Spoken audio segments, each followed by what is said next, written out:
ಸ್ಪರ್ಧಾರ್ಥಿಗಳೇ, ಸ್ಪರ್ಧಾ Vinay ಎಡ್ಯುಕೇಟರ್ newspaper analysis ಕ್ಲಾಸ್ಗೆ ಪ್ರೀತಿಯ ಸ್ವಾಗತ.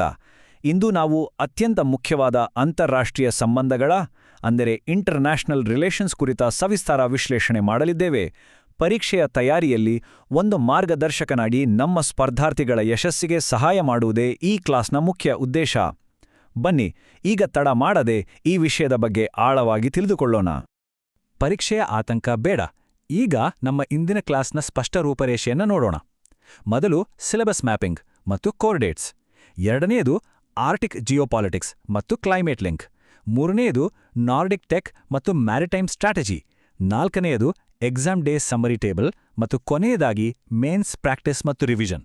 ಬನ್ನಿ ಮುಂದಕ್ಕೋಗೋಣ. ಭಾಗ 1, ಸಿಲೆಬಸ್ ಮ್ಯಾಪಿಂಗ್ ಮತ್ತು ಕೋರ್ ಡೇಟ್ಸ್. ನಮ್ಮ ರಾಜಕೀಯ ಭೂಗೋಳ ಹೇಗಿದೆ ಅಂತ ಮೊದಲು ಅರ್ಥ ಮಾಡಿಕೊಳ್ಳೋಣ. ಇಂದಿನ ನಮ್ಮ ಈ ವಿಶ್ಲೇಷಣೆ ದ ಹಿಂದೂ ಪತ್ರಿಕೆಯಲ್ಲಿ ಬಂದಿರುವ ಒಂದು ಮಹತ್ವದ ಲೇಖನ ಆಧರಿಸಿದೆ.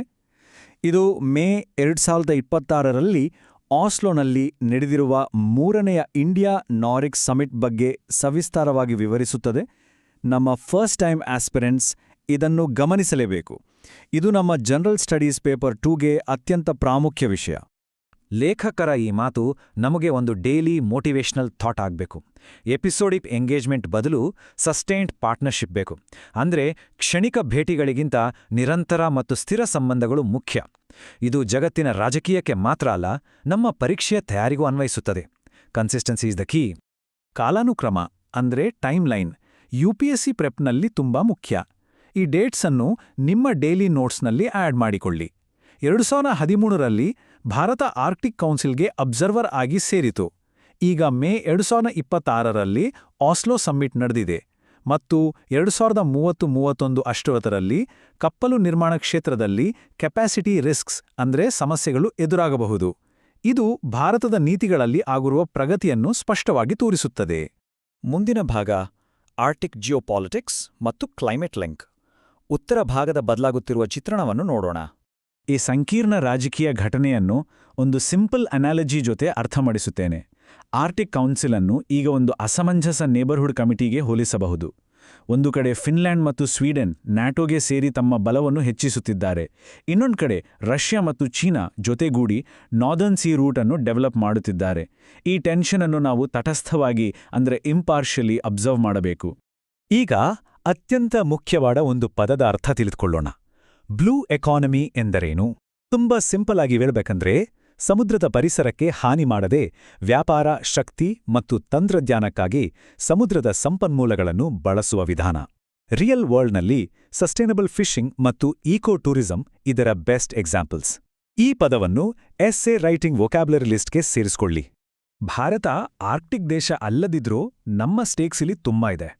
ಬ್ಯಾರೆನ್ಸೆ ಕಾರಸಮುದ್ರದ ಮುಂಜುಗಡ್ಡೆ ಕರಗುತ್ತಿರುವುದು ನೇರವಾಗಿ ನಮ್ಮ ಭಾರತದ ಮಾನ್ಸೂನ್ ಜೊತೆ ಲಿಂಕ್ ಆಗಿದೆ.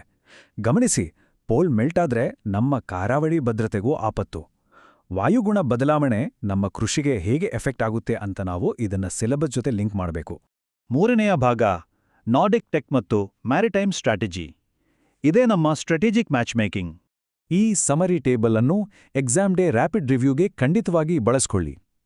ನಾರ್ವೆ, ಡೆನ್ಮಾರ್ಕ್, ಸ್ವೀಡನ್ ಮತ್ತು ಫಿನ್ಲೆಂಡ್ ದೇಶಗಳು offshore wind, green shipping, AI ಮತ್ತು ರೇರ್ ಅರ್ಥ್ನಲ್ಲಿ ಎಕ್ಸ್ಪರ್ಟ್ಸ್ ಆಗಿದ್ದಾರೆ. ಇದು ಭಾರತದ ಎನರ್ಜಿ ಟ್ರಾನ್ಸಿಷನ್ ಮತ್ತು ಸಪ್ಲೈ ಚೈನ್ ಶಕ್ತಿಗೆ ಸರಿಯಾಗಿ ಹೊಂದಿಕೊಳ್ಳುತ್ತದೆ. ನಮ್ಮ ಮುಖ್ಯ ಗುರಿ ಈ ಕುಶಲತೆಗಳನ್ನು ಪಡೆದುಕೊಳ್ಳುವುದು. ಇಲ್ಲಿ ಒಂದು ಚಿನ್ನ ನೆಮೋನಿಕ್ ನೆನಪಿಟ್ಟೋಣ. AHCDC ಅಂದರೆ Arctic Himalaya climate data corridor. ಇದು ಆರ್ಕ್ಟಿಕ್ ಮತ್ತು ಹಿಮಾಲಯದ ನಡುವೆ ವಾಯುಗುಣ ಮಾಹಿತಿಯನ್ನು ಹಂಚಿಕೊಳ್ಳೋದನ್ನು ಸೂಚಿಸುತ್ತದೆ. ನಮ್ಮ ಮಾನ್ಸೂನ್ ಪ್ರಿಡಿಕ್ಷನ್ಗೆ ಈ ಜಾಯಿಂಟ್ ಮಾನಿಟರಿಂಗ್ ಡೇಟಾ ತುಂಬ ಮುಖ್ಯ. ಇದು ನೆನಪಿಡಲು ತುಂಬ ಸುಲಭ ಅಲ್ವಾ? 2030ರೊಳಗೆ ಭಾರತ ತೆಗೆದುಕೊಳ್ಳಬೇಕಾದ ಮುಖ್ಯ ಕ್ರಮಗಳು ಯಾವುದು? ಲೇಖಕರು 3 ಸ್ಪಷ್ಟ ಹೆಜ್ಜೆಗಳನ್ನು ಹೇಳಿದ್ದಾರೆ. ಮೊದಲು, ಸ್ಪೆಷಲ್ ಎನ್ವಾಯ್ ಫಾರ್ ಆರ್ಕ್ಟಿಕ್ ಅಫೇರ್ಸ್ ನೇಮಕ ಮಾಡುವುದು. 2, 5 ಆರ್ಕ್ಟಿಕ್ ಕೇಪಬಲ್ ಐಸ್ ಕ್ಲಾಸ್ ಟ್ಯಾಂಕರ್ಗಳನ್ನು ನಿರ್ಮಿಸುವುದು. 3, ಶಿಪ್ ಬಿಲ್ಡಿಂಗ್ ಫಿನಾನ್ಷಿಯಲ್ ಅಸಿಸ್ಟೆನ್ಸ್ ಪಾಲಿಸಿಯನ್ನು ತನ್ನಿ. ಇದು ಮ್ಯಾರಿಟೈಮ್ ಭದ್ರತೆಗೆ ಮಾಸ್ಟರ್ ಸ್ಟ್ರೋಕ್ ಆಗಲಿದೆ. 4ನೆಯ ಭಾಗ ಎಕ್ಸಾಮ್ ಡೇ ಸಮ್ಮರಿ ಟೇಬಲ್ ಮತ್ತು ರ್ಯಾಪಿಡ್ ರಿವ್ಯೂ. ಸುದ್ದಿಯನ್ನು ಸಂಕ್ಷಿಪ್ತವಾಗಿ ನೋಡೋಣ. ಮ್ಯಾಪ್ ಬೇಸ್ಡ್ ಪ್ರಶ್ನೆಗಳು ಪರೀಕ್ಷೆಯಲ್ಲಿ ಗರಿಗೆದರಿ ಬರುತ್ತವೆ. ಹಾಗಾಗಿ ಈ ಜಾಗ್ರಫಿ ಗ್ಲಾಸರಿ ನೋಟ್ಸ್ನಲ್ಲಿ ತಪ್ಪಿದೇ ಇರಲಿ. ಸ್ವಾಲ್ಬಾರ್ಡ್, ಇಲ್ಲಿ ಭಾರತದ ಅಬ್ಸರ್ವೇಟರಿ ಇದೆ.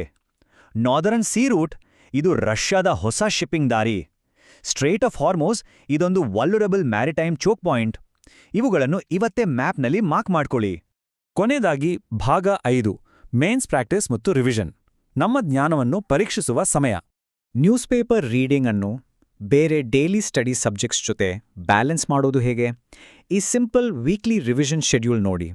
ಮೊದಲು ಆರ್ಟಿಕಲ್ ಓದಿ, ವೊಕ್ಯಾಬ್ಯುಲರಿ ತೆಗೆಯಿರಿ. ಅದನ್ನು GS ಪೇಪರ್ 2ಗೆ ಮ್ಯಾಪ್ ಮಾಡಿ. ಮಿಡ್ವೀಕ್ನಲ್ಲಿ ಟೇಬಲ್ ರಿವ್ಯೂ ಮಾಡಿ ಮತ್ತು ವೀಕೆಂಡ್ನಲ್ಲಿ ಪ್ರಾಕ್ಟೀಸ್ ಎಸ್ಸೆ ಬರೆಯಿರಿ. ಇದು ಯಶಸ್ಸಿನ ಸೂತ್ರ. ಗ್ರೂಪ್ ಡಿಸ್ಕಷನ್ ಮತ್ತು ಇಂಟರ್ವ್ಯೂಗಳಿಗೆ ಈ ಡಿಬೇಟ್ ಪಾಯಿಂಟ್ಸ್ ತುಂಬಾ ಉಪಯುಕ್ತ. ಭಾರತ ನಾರ್ದರ್ನ್ ಸೀ ರೂಟನ್ನು ಪ್ರಾಧಾನ್ಯತೆ ಕೊಡಬೇಕಾ? Arctic ಕೌನ್ಸಿಲ್ನಲ್ಲಿ NATO Russia tension observer ಆಗಿರೋ ಭಾರತದ ಮೇಲೆ ಹೇಗೆ ಪ್ರಭಾವ ಬೀರುತ್ತದೆ? ಇದು ನಮ್ಮ ಆಲೋಚನಾ ಶಕ್ತಿಯನ್ನು ಮತ್ತು ಆತ್ಮವಿಶ್ವಾಸವನ್ನು ಹೆಚ್ಚಿಸುತ್ತದೆ. ಕೊನೆಯದಾಗಿ ಈ ಮೇನ್ಸ್ ಪ್ರಾಕ್ಟೀಸ್ ಕ್ವೆಶ್ಚನ್ಗೆ ಉತ್ತರ ಬರೆಯಲು ಪ್ರಯತ್ನಿಸಿ. ಇಂಡಿಯಾ ನಾರ್ಡಿಕ್ ಪಾರ್ಟ್ನರ್ಶಿಪ್ನ ಸ್ಟ್ರಾಟಜಿಕ್ ಸಿಗ್ನಿಫಿಕೆನ್ಸ್ ಅನ್ನು ರೀಸೆಂಟ್ ಜಿಯೋಪೊಲಿಟಿಕಲ್ ಡೆವಲಪ್ಮೆಂಟ್ಸ್ನ ಆಧಾರದ ಮೇಲೆ ವಿಶ್ಲೇಷಿಸಿ. ಇದು ಹೈ ಸ್ಕೋರಿಂಗ್ ಆನ್ಸರ್ ಬರೆಯಲು ಒಂದು ಒಳ್ಳೆ ಅಭ್ಯಾಸ. ಇಂದಿನ ಸ್ಪರ್ಧಾ ವಿನಾಯ ಕ್ಲಾಸ್ಗೆ ಹಾಜರಾದ ಎಲ್ಲರಿಗೂ ಹೃದಯಪೂರ್ವಕ ಧನ್ಯವಾದಗಳು. ಮುಂದಿನ ತರಗತಿಯಲ್ಲಿ ಮತ್ತೆ ಭೇಟಿಯಾಗೋಣ. ಶುಭವಾಗಲಿ.